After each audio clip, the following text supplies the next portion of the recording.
اور last time میں نے آپ لوگوں کو بتایا بھی تھا کہ چھوٹی سورہ ہے تو انشاءاللہ ہم 2 سورت کریں گے، جیسے سورہ شمس اور سورۃ لیل۔ لیکن آنیسٹلی جب میں تیاری کر رہی تھی نا تو ون آف مائی اسٹوڈنٹ، ان کا بھی میسج تھا کہ آپ نے ایسے کہا ہے تو آپ پلیز ایک ہی سورہ کرائیں کیونکہ ہمیں اچھے سے سمجھ آتی ہے۔ اور میں تیاری کرتے ہوئے اسی وقت میں اتنی کنفیوژن میں تھی کہ 2 کرواؤں کہ 1 کرواؤں۔ اچھا اس کو چھوٹا کر دیتی ہوں، اس ٹاپک کو، اس آگے سورہ جو ہے اس کو جلدی سے کر لوں گی تو انشاءاللہ ہو جائے گا۔ لیکن جب ان کا میسج آیا نا تو ایک ہوتا ہے نا کہ اسی وقت اللہ سبحانہ تعالیٰ کی طرف سے کچھ نہ کچھ ہو جاتا ہے، تو پھر میں نے کہا نہیں، میرا خیال ہے میں نے تیاری تو ویسے دوسری کی بھی ہے، لیکن دیکھتے ہیں اللہ سبحانہ تعالیٰ نے جتنی توفیق عطا کی اس طرح سے کر لیں گے۔ اچھا جی، آج کی کلاس شروع کرنے سے پہلے میں آپ کو ایک میسج دینا چاہ رہی تھی کہ آپ میں سے بہت سے اسٹوڈنٹ، ٹیچرز یا آپ لوگ آن لائن اسٹوڈنٹ ہیں، مشکل میں ہو سکتا ہے کہ زندگی اس وقت ہو سکتا ہے اس وقت آپ پہ کوئی ایسی پرابلم سے گزر رہے ہوں جو آپ کے لیے اس کو برداشت کرنا مشکل ہو۔ کبھی وہ صحت کے لحاظ سے، پیسے کے لحاظ سے، کاروبار میں جیسے کچھ ہو جاتا ہے، یا اولاد میں کچھ ایسی پرابلم آ جاتی ہے، یا فیملی میں، یا ہسبینڈ کی طرف سے کچھ بھی، تو بہت بھاری دل لے کے کلاس میں بیٹھے ہوتے ہیں اور اپنے آپ کو اکٹھا کر رہے ہوتے ہیں بیسیکلی۔ تو میں آپ لوگوں کو، کیونکہ ابھی مجھے کسی کا میسج آیا تھا صبح، تو ون آف مائی اسٹوڈنٹ، تو میں ہمیشہ سوچتی ہوں کہ اللہ سبحانہ تعالیٰ نے دیکھیں ہر طرح کے لوگ رکھے ہوئے۔ کچھ لوگ ایسے ہوں گے کہ آج کا پیپر ان کا بڑا آسان ہوگا، کیونکہ جب ہم صبح سو کے اٹھتے ہیں نا بیٹا، تو آپ یہ سوچیں کہ ہر انسان کو ایک اس کا پیپر اس کے سامنے کھل جاتا ہے، اس کو اس کا پورا دن میں ٹک مارک کرنا ہوتا ہے، یہ مسئلہ ہو گیا تو یہ ہو گیا، یہ اچھا ہو گیا، یہ تھوڑا سا سیڈ ہو گئے، اس میں ہمارے لیے یہ پرابلم ہو گئی، تو اس کو ٹک مارک کرتے جاتے ہیں۔ کبھی پیپر مشکل آ جاتا ہے، برداشت نہیں ہوتا، آنسو نہیں رکتے، آنسو اگر روکیں تو دل رو رہا ہوتا ہے، بہت دفعہ ایسے ہوتا ہے۔ لیکن آپ یہ دیکھیے گا کہ you are not the only one, ہر انسان اس سچویشن سے گزرتا ہے۔ صرف پرابلم، صرف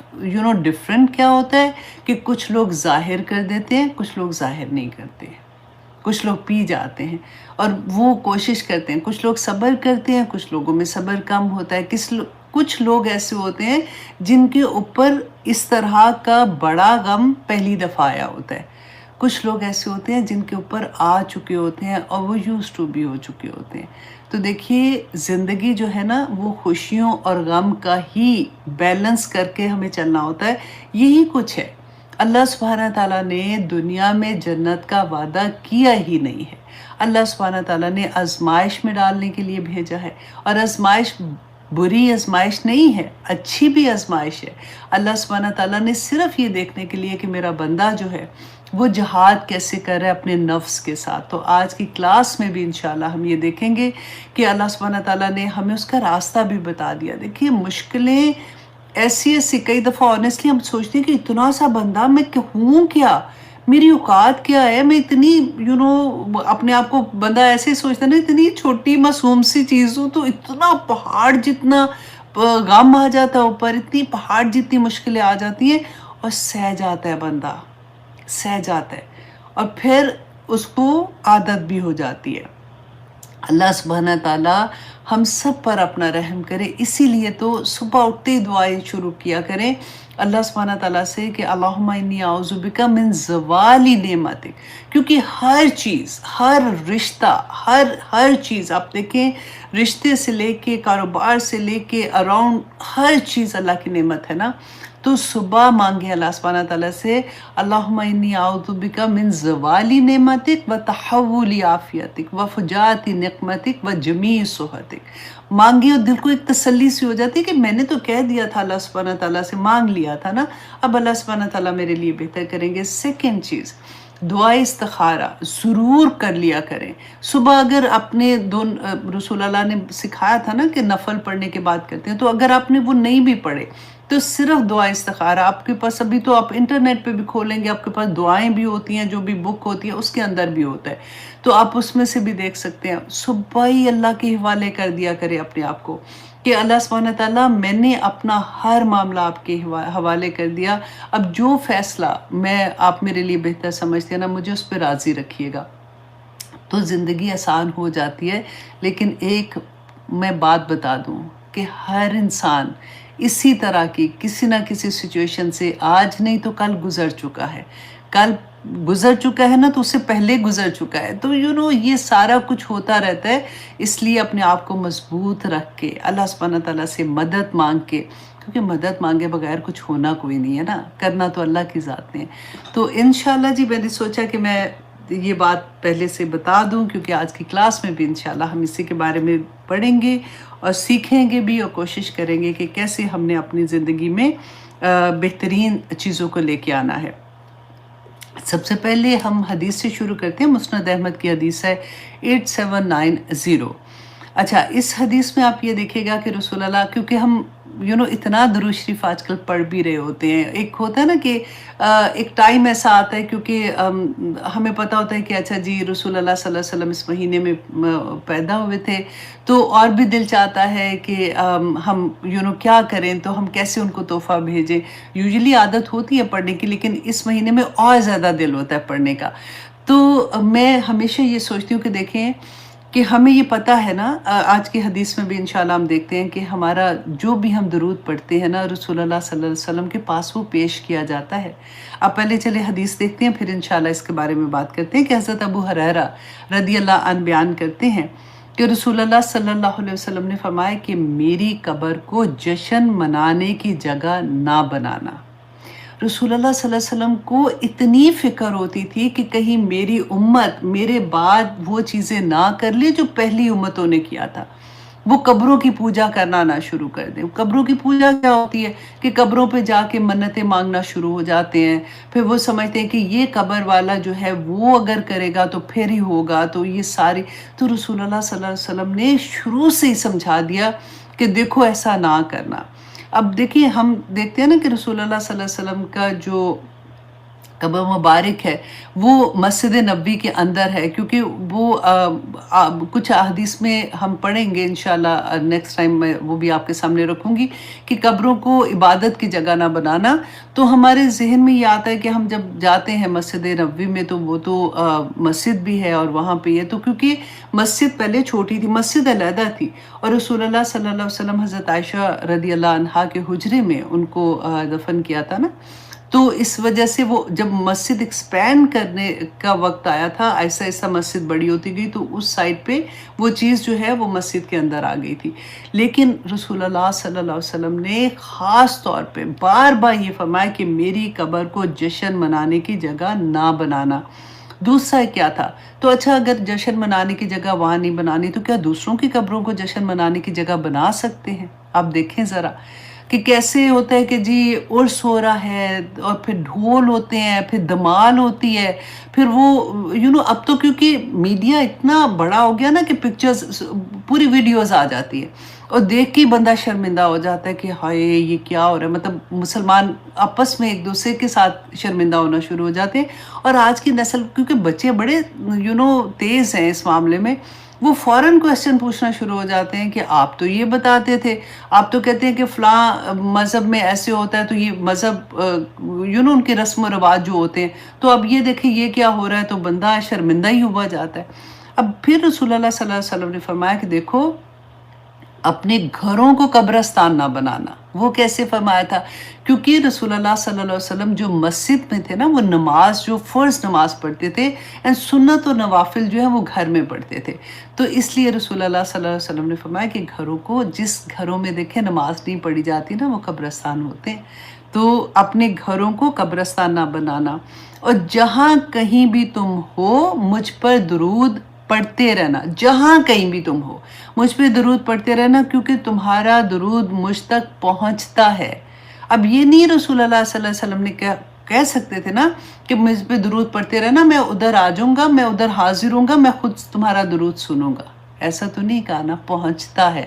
اللہ سبحانہ تعالیٰ نے اس دنیا میں کچھ فرشتے صرف اس لیے رکھے ہیں کہ جب ہم درود شریف پڑھتے ہیں نا تو وہ ہمارا درود رسول اللہ صلی اللہ علیہ وسلم کو پیش کرتے ہیں اور رسول اللہ اس کا جواب بھی دیتے ہیں۔ تو دیکھیے پھر ایسا تو نہیں ہونا چاہیے نا ہم تسبیح پکڑیں اور ادھر ادھر دیکھ رہے ہیں۔ بعض لوگوں کو تو آپ نے بھی دیکھا جو ہمارے بڑے ہوتے ہیں، بزرگ ہوتے ہیں، ٹی وی لگا ہوتا ہے، سامنے ڈرامہ دیکھ رہے ہیں اور ساتھ وہ تسبیح پڑھتے جاتے ہیں۔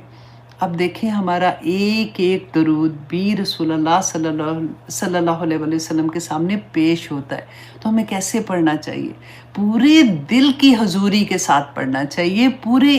اس یقین کے ساتھ کہ رسول اللہ صلی اللہ علیہ وسلم اس کا جواب دے رہے ہیں۔ بہت پیاری حدیث ہوتی ہیں۔ ہم اصل میں کوئی چیزیں میں کسی کو وہ پوائنٹ آؤٹ نہیں کرنا چاہتی ہوں، میں ہمیشہ یہ کہتی ہوں کہ دعا کرنی چاہیے کہ اللہ سبحانہ تعالیٰ اگر وہی بات اللہم ارنی حق حقا وارزقنا اتباعہ، یا اللہ مجھے بھی حق دکھا دے اور جو غلط چیزیں وہ بھی دکھا دے تاکہ میں اسے اجتناب کر سکوں، دوسروں کے لیے بھی یہ مانگا کرے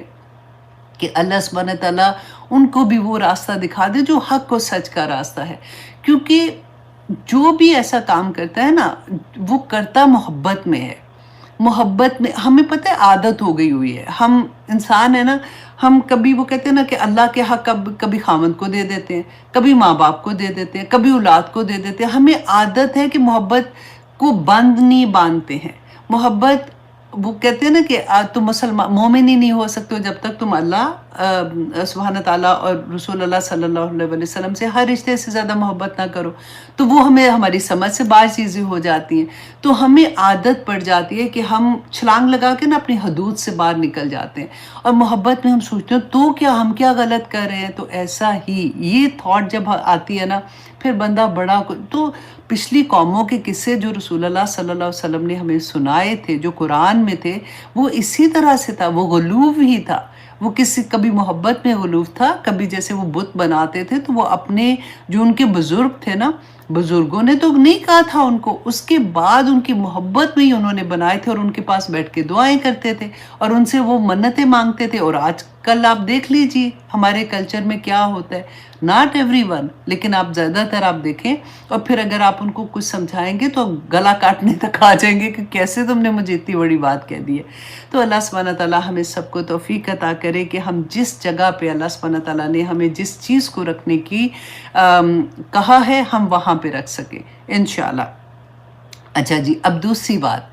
کہ آپ نے کبھی یہ سوچا ہے کہ فرشتے میرے اوپر آپ کے اوپر درود بھیجتے ہیں؟ اپنے نام کے ساتھ ذرا سوچیں، اتنی بڑی بات لگتی ہے کہ کیا فرشتے میرے اوپر درود بھیجیں گے؟ کیسے؟ کیونکہ ہم تو رسول اللہ صلی اللہ علیہ وسلم پہ درود بھیجتے تو اتنی بگ ڈیل ہوتی ہے کہ ہم بیٹھے اور رسول اللہ پہ درود بھیج رہے ہیں، پیش کیا جا رہا ہے، اور اتنی خوشی ہوتی ہے جس کی کوئی حد نہیں۔ اور اسپیشلی جب ہم نماز میں جو پڑھتے ہیں اللہم صلی علی محمد وعلی آل محمد، تو اگر وہ والا درود ہم پڑھتے ہیں کیونکہ اس میں تھوڑا ٹائم لگتا ہے، تو وہ تو 100 ٹائم بھی پڑھ لے تو اتنی بگ ڈیل لگتی ہے کہ الحمدللہ میں نے 100 ٹائم یہ درود پڑھ لیا۔ تو اب دیکھیں فرشتے ہمارے اوپر درود بھیجتے ہیں، کیسے بھیجتے ہیں؟ مسند احمد کی حدیث ہے 15768، حضرت عامر بن ربیعہ رضی اللہ عنہ سے مروی ہے کہ ایک مرتبہ رسول اللہ صلی اللہ علیہ وسلم دوران خطبہ انہوں نے فرمایا، جو شخص مجھ پر درود پڑھے تو جب تک وہ مجھ پر درود پڑھتا رہے گا فرشتے اس پر درود پڑھتے رہیں گے۔ سبحان اللہ! دیکھیں جب ہم درود پڑھتے ہیں، آپ امیجن کر کے آپ پڑھیے کہ ایک تو وہ درود ہمارا رسول اللہ کے سامنے پیش ہو رہا ہے، دوسرا وہاں سے جواب آ رہا ہے، تیسرا فرشتے میرے اوپر درود بھیج رہے ہیں۔ درود کیا ہوتا ہے؟ رحمتیں بھیجتے ہیں، برکتیں بھیجتے ہیں، اللہ سبحانہ تعالیٰ قبول کرے۔ اچھا جی، اب رسول اللہ صلی اللہ علیہ وسلم نے خطبے میں کیا فرمایا؟ اب انسان کی مرضی ہے کہ وہ کم پڑھے یا زیادہ پڑھے، تو اب آپ پہ ہے کہ آپ کتنا چاہتے ہیں کہ آپ پہ فرشتے درود پڑھیں، اتنا ہی آپ نے پڑھنا ہے۔ اچھا جی، کیونکہ یوزلی ہوتا ہے نا کہ ہم عادت بنا لیتے ہیں تسبیحات کرنے کا، ہمیں شوق بھی ہوتا ہے، ہم کچھ تسبیحات اپنے لیے رکھتے ہیں کہ اچھا سبحان اللہ و بحمدہ سبحان اللہ العظیم، اتنی بڑی تسبیح ہے جس کی کوئی حد نہیں۔ اگر وہاں سے فارغ ہوتے ہیں تو پھر اب نماز کا بیسیکلی رکھ لیں، اگر آپ کو آسانی لگتی ہے کہ اچھا میں فجر سے